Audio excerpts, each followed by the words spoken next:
আজকে বাংলাদেশের একজন যুবক, তার মুখের মধ্যে দাড়ি দেখলাম নবীর সুন্নত।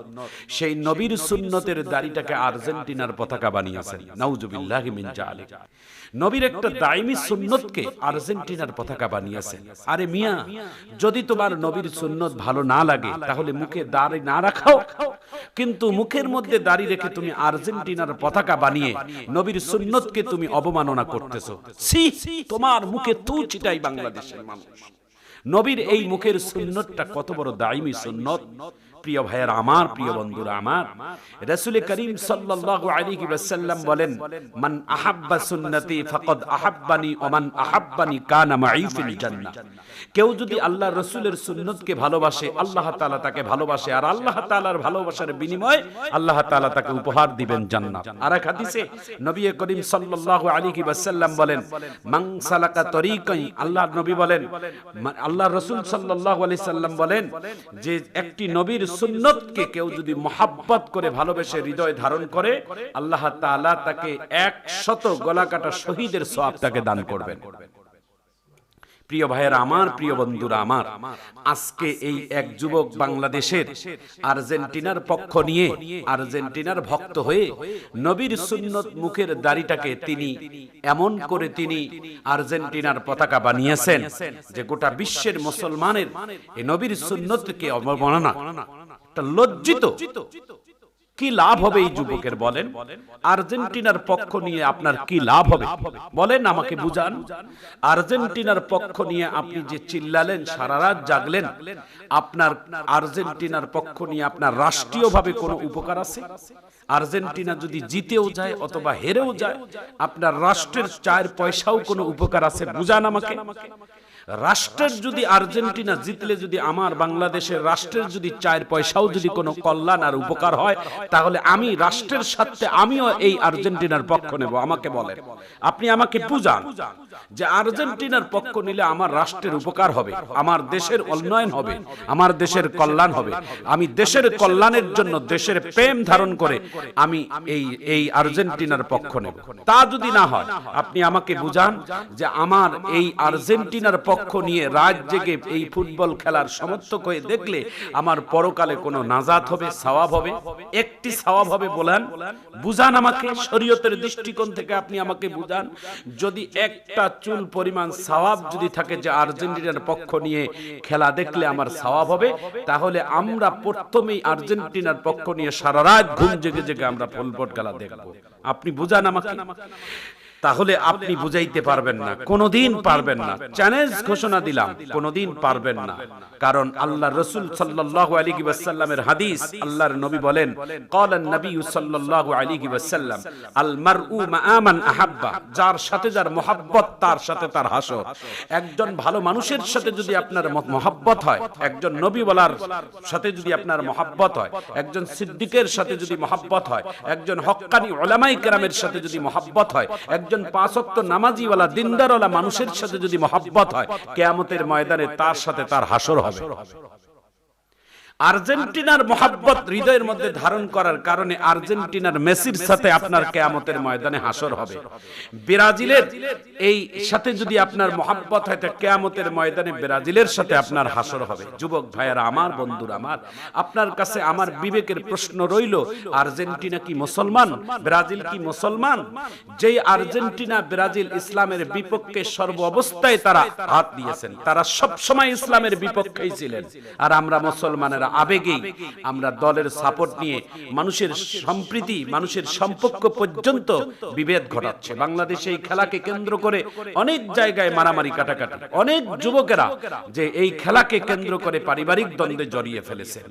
আমি সেই যুবকদের কাছে আমার অনুরোধ রইল, আর্জেন্টিনার একটা পতাকা আপনি বাড়ির মধ্যে টাঙাইয়া আপনি যদি 4 পয়সা সওয়াবের অধিকারী হন, বলেন আমি সেই আর্জেন্টিনার পতাকা আমিও সেই বাড়ির মধ্যে ঝুলাবো। আর্জেন্টিনার একটা পতাকা বানাইতে গেলে কমপক্ষে 4 হইতে 500 টাকা আপনার খরচ হয়। সেই 400-500 টাকা ওই আর্জেন্টিনার পতাকা না করে আপনি আপনার জনম দুঃখিনী মায়ের জন্য কিছু সেবা করেন, আল্লাহর আরশে আজিম পর্যন্ত খুশি হয়ে যাবে। আপনি যদি তাই না পারেন তাহলে আল্লাহর কোরআনের একটা কাপড় জুজদান বানিয়ে দেন, আর্জেন্টিনার পতাকাটা খরচ না করে কোরআনকে পেছানোর জন্য একটা কাপড় বানিয়ে দেন। এই কোরআনকে কেউ যদি হেফাজত করে, কেউ যদি ভালোবাসে, আল্লাহ তাআলা তাদের ব্যাপারে বলেছেন ইন্না নাহনু নাযালনা যিকরা ওয়া ইন্না লাহু লাহাফিজুন। কোরআন কিয়ামত পর্যন্ত থাকবে, আর কিয়ামত পর্যন্ত কোরআনকে সংরক্ষণ আর হেফাজত করবেন আল্লাহ। আর কোরআনকে যারা হেফাজত করবেন আল্লাহ তাদেরকে দুনিয়া এবং পরকালে হেফাজত করবেন। প্রিয় যুবক ভাইয়েরা আমার, আপনাদের হাতে পায়ে ধরি, অন্য পথে হাঁটিয়েন না, অন্য পথে হাঁটিয়েন না। আমরা ওলামায়ে কেরাম আপনাদের দুশমন না। আপনাদেরকে আমরা কল্যাণের জন্যই কথাটা আপনাদের পায়ে হাত দিয়ে অনুরোধ করে যাই। আপনি এই সমস্ত আজেবাজের থেকে বাঁচেন। আমি আমার যুবকদেরকে অনুরোধ করব, সারা রাত জেগে জেগে আপনি আর্জেন্টিনা ব্রাজিলের খেলা দেখলেন, 4 পয়সা কোনো লাভ হবে না।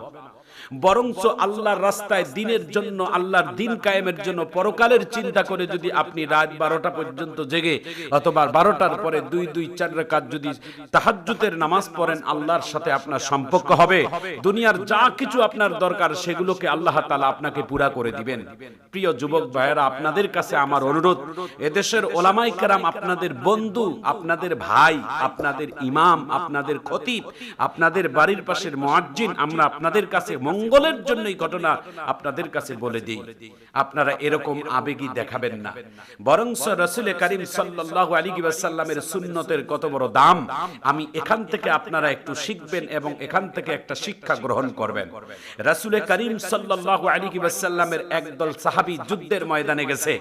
3 দিন 3 রাত যুদ্ধের ময়দানে, না হচ্ছে মুসলমানের বিজয়, না হচ্ছেন ইহুদিদের বিজয়। মুসলমানেরাও জয়লাভ করে না, ইহুদিরাও জয়লাভ করতে পারে না।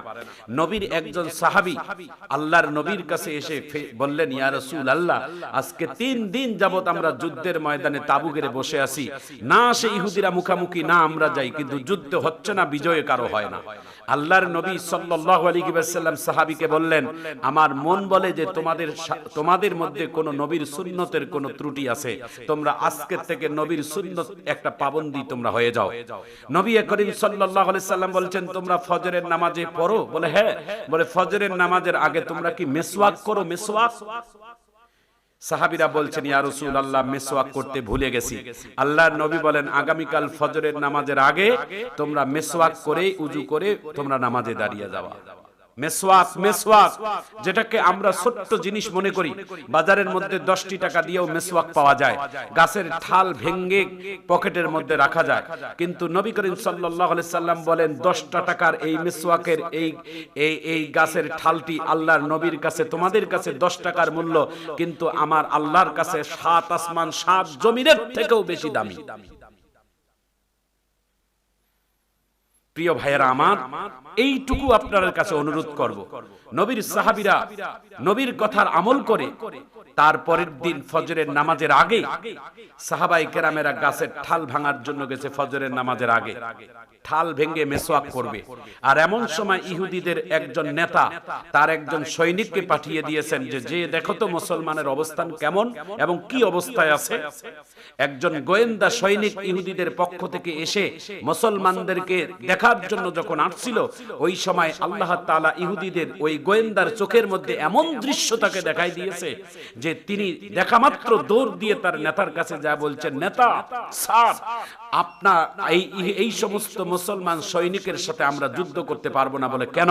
বলে আমি নিজের চোখে দেখে আসলাম, তারা বড় বড় গাছ ভেঙ্গে তারা নাস্তার মতো তারা গিলে ফেলতেছে, খাচ্ছে।